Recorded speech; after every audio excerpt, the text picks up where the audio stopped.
Tongan-tongan na hidayah na fangallahu ta'ala roidi fabbirisi mata na fangallahu ta'ala dito na tuntu fangallahu ta'ala maka da agay walakan tapi karena tadi dikatakan idik diwarenge semacam hadiah padat tak lagi rufatau melok ki sedimpada maka tentu nareko fangallahu ta'ala ya, kita merasa berat untuk tidak membalasnya.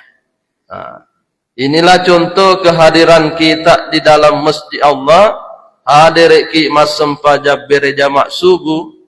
Nah, itu adalah balasan yang kita lakukan sebenarnya ya, karena tidak mungkin membalas secara penuh aga yaruna wariki fangallahu ta'ala.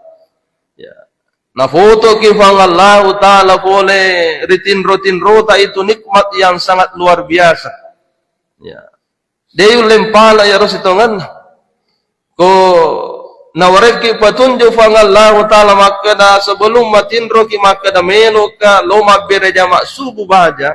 Angka nikmat dibola hidayah. Maka yanaro minimal famalata ipersiapkan alita.